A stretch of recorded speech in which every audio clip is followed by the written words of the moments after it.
Lokalna energetska agencija Gorenjske LEAG od svoje ustanovitve leta 2009 deluje na področju energetskega upravljanja objektov v lasti občin in nudi pomoč pri odločitvah za naložbe. LEAG je lokalna energetska agencija ustanovljena z občine, mestne občine Kranj.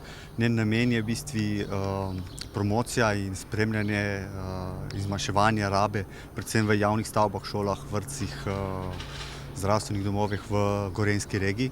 Poleg občine Kranj zastopamo oziroma se ukvarjamo še z ostalimi gorenjskimi občinami. Z izpeljavo tovrstnih projektov lokalna energetska agencija Gorenjske in regija odpirata svoja vrata za nadaljnje uspešne prijave za pridobivanje evropskih sredstev. To tudi slovenskim podjetjem odpira možnosti za sodelovanje s tujimi poslovnimi partnerji na področju energetike.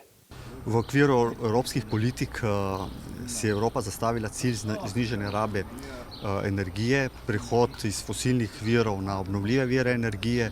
Letošnji Evropski teden trajnostne energije je posvečen potrošnikom, javnemu sektorju in drugim energetskim uporabnikom, ki bodo tako z večjo ozaveščenostjo in spremembo vedenjskih vzorcev sledili viziji za prihodnost s čim manj škodljivimi vplivi na okolje. Mislim, da Slovenci smo osveščeni o tej temi, da poznamo probleme, ki se pojavljajo glede energije.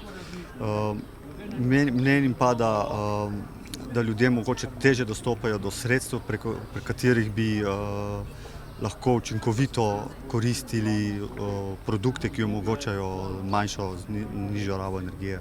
Pri projektu Evropskega tedna trajnostne energije v Kranju je sodelovala tudi mreža En svet. Ja, mreža En svet je svetovalna mreža, ki je ustanovljena pod okriljem Ekosklada in je organizirana po celi Sloveniji. Med drugim imamo na Gorenjskem tudi precej teh svetovalnih pisarn v Kranju, na Jesenicah, potem v Tržiču, v Škofji Loki.